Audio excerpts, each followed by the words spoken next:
दोस्तों, आपको पता है बॉलीवुड के बड़े सिंगर बादशाह हेलो ऐप पे लाइव आए थे। और यही नहीं, इसके अलावा अनुपम खेर, रितेश देशमुख, ईशा गुप्ता और भी बहुत सारे स्टार्स अपने फैंस के साथ हेलो ऐप पे लाइव चैट किया। अगर आप अपने फेवरेट सेलिब्रिटी का लाइव सेशन मिस नहीं करना चाहते तो अभी जाइए और डाउनलोड करिए hello app and search #hello live पे मिलो to see your favourite celebrity live every day.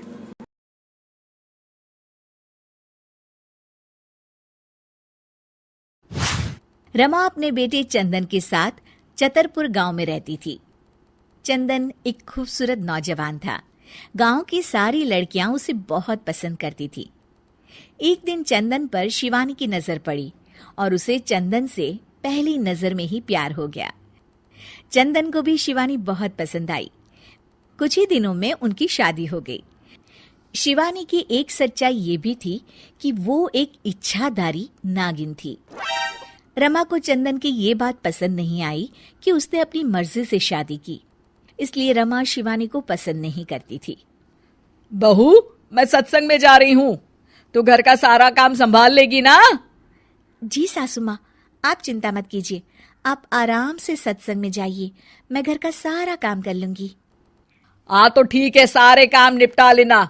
बर्तन धो देना, कपड़े भी पड़े हैं वो भी सुखा देना, और घर में फिनाइल वाले पोछे से सफाई भी कर देना। और ये देख, ये बाजार से सामान की लिस्ट लिखी है, उसे भी ले आना। हाय, शिवानी मन ही मन बोलती है, इतना सारा काम, बाप रे, बहुओं को क्या ये सारे काम करने पड़ते हैं। रमा सत्संग के लिए चली जाती है।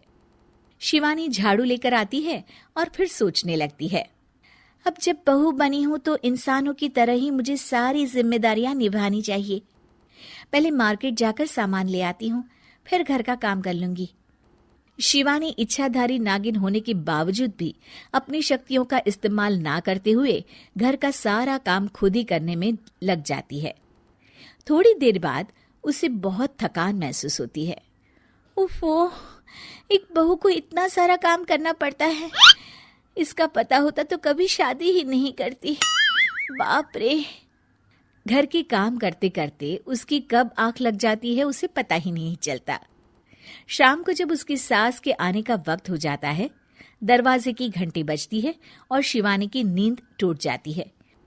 ओह, मम्मी जी तो आ भी गई और अभी तो आधा काम पड़ा हुआ है। मैं सासू माँ को क्या मुंह दिखाऊंगी। ओफो, क्या करूं? एक काम करती हूँ, अपनी शक्तियों का इस्तेमाल कर ही लेती हूँ। शिवानी घर का सारा काम अपनी जादुई शक्तियों से खत्म कर लेती है और फिर दरवाजा खोलती है। अरे बहू, तुझे इतना वक्त क्यों लगा दरवाजा खोलने में? माफ कीजिएगा सासू माँ, मैं सो गई थी। ओह, तो तू सो रही थी। फिर जो काम मैंने तुझे दिए थे वो तो हुए नहीं होंगे। सब कहने की बातें होती है। रमा घर में आती है और देखती है कि सारे काम हो चुके हैं। वो एकदम चौंक जाती है। अरे, इसने तो सारे काम कर दिए, वो भी इतने अच्छे से। ये इंसान के भेस में कोई चुड़ैल तो नहीं है? अब क्या हुआ सासू माँ, आप क्या सोचने लग गई? अब कुछ नहीं। चलिए खाना खा लेते हैं। अगले दिन शिवानी रसोई में काम कर रही होती है, तभी वहां उसकी सास आ जाती है। बहू, आज ना मेरी कुछ सहेलियां आने वाली है, तुम कुछ अच्छा सा बना देना उनके लिए खाने में। अब जी मम्मी जी। रमा के जाने के बाद शिवानी अपनी जादुई शक्ति से सारा काम कर देती है। शाम को रमा की सारी सहेलियां आती हैं। अरे रमा, अपनी बहू से तो मिलवा। रमा शिवानी को बुलाती है। शिवानी बहुत ही सुंदर थी। रमा की सारी सहेलियां उसे देखकर चौंक जाती हैं। अरे रमा, तेरी बहू तो बहुत ही सुंदर है। अपने बेटे के लिए चुनकर बहू ढूंढी है तूने। ये लीजिए, आप ये कचौड़ी खाइए। रमा की सभी सहेलियां खाना खाती हैं और उन्हें खाना बहुत पसंद आता है। अरे वाह भाई वाह, रमा मान गए तुम्हारी बहू को, कितना अच्छा खाना बना लेती है।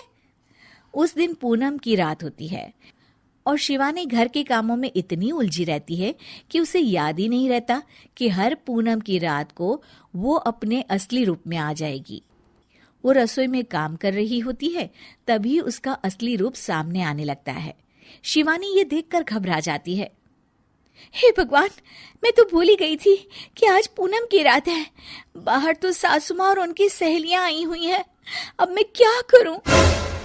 क्या शिवानी का राज सबके सामने खुल जाएगा? जानने के लिए देखिए इच्छाधारी बहू पार्ट 2।